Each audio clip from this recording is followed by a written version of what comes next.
Hello, welcome to Thrift Shop.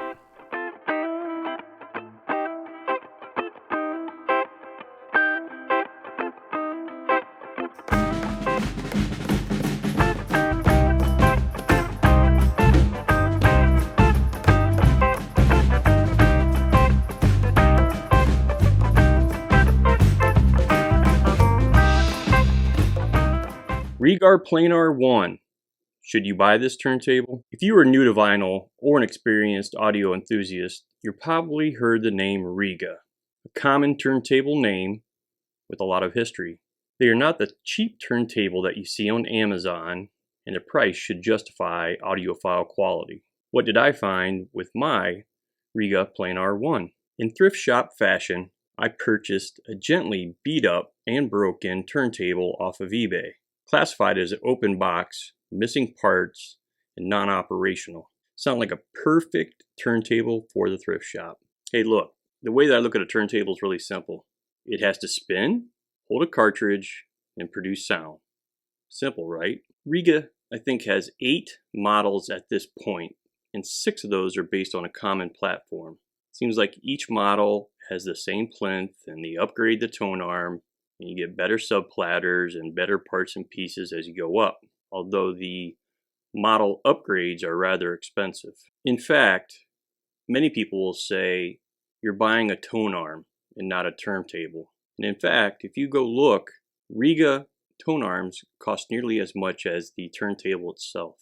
So this is not really going to be a review, but an open discussion for a series over the next year where I slowly upgrade the Rega 1 to bring up its performance to understand, is it really a good deal, or should you buy a higher level Rega turntable? I already have a few upgrades in mind. First of all would be a platter, plinth, sub-platter, motor controls, and tone arms, all culminating into what I call a Frankentable.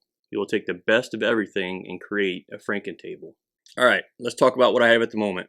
I have a turntable they said would not operate, so I checked the included power supply, and it's 12 volt DC. Rega turntables run on 24 volt AC. I just hope the electronics weren't damaged by someone using that. The cueing system is broken and missing its arm. The finger lift tab is broken, and the counterweight is missing. One of the hinges is broken, but I don't really care because I don't use dust covers. So I quickly went to eBay, and I found a 24 volt AC power supply for $14. And note, if you go for the Rega power supply, it's going to cost you a lot more, like $60 more. I also ordered a $24 counterweight off of eBay, but I have options for cheaper versions of doing your own DIY counterweights. And I'll talk more about these repairs in subsequent videos that I do on upgrading this Rega turntable. Let's move on to, how does this turntable sound? Is it worth it? Should you just ditch Rega altogether and go a different direction? Honestly, I hate doing reviews like this. I started this channel to provide viewers with value products and honest reviews. So I must be honest. And I'm not really wanting to upset the Rega brand loyalist out there. So if you feel you're a Rega loyalist, please go somewhere else. And also know that this is the Rega entry-level turntable. With this said, let me just say this. This isn't the worst turntable I've ever heard. The U-turn Orbit holds that honor. And if you're thinking you're upgrading from a $200 or $300 U-turn Orbit to a Rega Planar 1, then you better keep looking. While perhaps the slightest of upgrade over the U-turn, not much more performance, and for the MSRP of $525, you can find something else to provide you with much better value for your hard-earned money. So let's talk about the good news. The fit and finish are amazing. Even for my beat-up model, the plinth is really well done from a cosmetic standpoint. This turntable will fit into any level of system or any kind of furniture you have from a look standpoint. The tone arm is amazing. And this is coming from a bad experience with my Denon VL12 Prime tone arm. So a good tone arm is a welcome experience. Now, the bad news about this turntable. This turntable is extremely light. And while weight is not the ultimate determining factor of sound quality, in many cases they go hand in hand.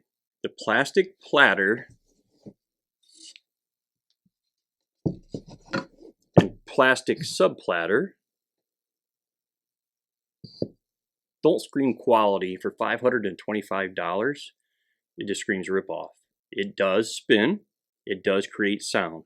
It should be noted the motor sends an audible click or pop, which must be feedback into the electrical system, which is not good for your systems. The first album I listen to on every turntable is Starset Divisions. I bet you most people out there have never heard of the band Starset, nor like rock, metal, whatever. But this album should be on your long list of albums to have and to judge how your turntable or system sounds. Starset Divisions was recorded in a way or mastered for vinyl that could provide for a binaural effect between songs. It's almost like taking you into a three-dimensional sci-fi movie. If your system doesn't recreate this binaural effect, then you have some work to do to create the ultimate vinyl experience. I loaded up the Rega Anya moving coil cartridge and connected my iFi iPhone 02 to my Musical Fidelity M3SI and old vintage Pioneer HPM 100s. The experience was lackluster. I didn't get a lot of precision, and definition seemed like everything was crammed together without a good soundstage. I should note that I don't use felt pads. Sorry if you like them. I don't. I extremely dislike them. I feel they take away too much from the music. And instead, I use acrylic platter mats. I just felt like the lower end of the frequency response was smeared, muddy, lacked details. It's kind of like listening to AM when compared to FM or even HD radio. I know many of the Rega loyalists out there are screaming bloody murder right now, or saying that I need to use some upgraded subplatter or feet or you name it, something to trick out this turntable. And the fact is, I will be upgrading this and reporting back how it sounds with these upgrades. So understand this is based off of the Rega Planar 1 in stock condition. Now let's talk about some interesting technical points of this turntable. I perform the non-analytical tap test on every turntable that I use.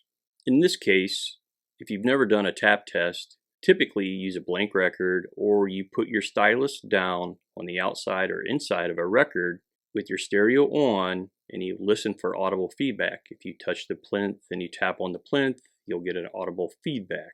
A good turntable will not provide that audible feedback, or commonly termed a well-damped turntable. In the case of the Denon VL12 Prime turntable, I could not get any audible feedback at all. The Rega Planar 1, on the other hand, had a super loud audible feedback. I was amazed. The only turntable I've heard worse from an audible feedback standpoint is the U-Turn Orbit. So I moved on to a tap test on the tone arm, and I heard nothing, which this is good news. Sometimes if you tap on the tone arm or run your finger down the tone arm, it kind of sounds like a guitar. You get microphonics coming through and you can definitely hear that. The good news for the Rega Planar 1 is that there is no audible feedback through the tone arm. So I wanted to look at this tone arm in greater detail to understand where this feedback is coming from. The plinth looks like simply veneered MDF or something like that. The main bearing appears to be brass or bronze, and it's directly coupled to the plinth. It sticks out underneath the turntable quite a bit. The tone arm is also directly coupled to the plinth. The feet do feel like they're rubbery material, but they're non-adjustable. I recorded the tap test, and the resonant frequency or first mode frequency is somewhere around 500 Hertz. Here's a sound clip.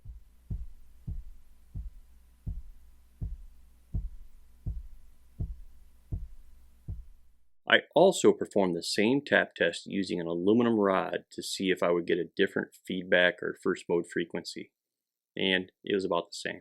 Then I did a test and I recorded that I wanted to hear how much feedback was coming through from the speakers while playing music.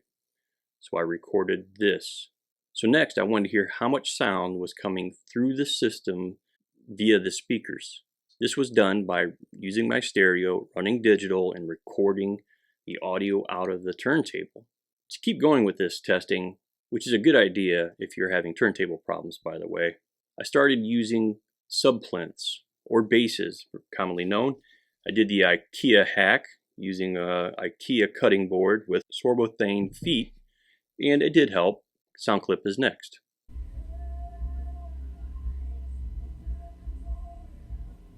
In the end, I was amazed to hear how bad this turntable was at isolation and resonant frequency. In some cases, the audible noise was minus 30 dB, which is not good from a turntable standpoint and providing for a horrible listening experience.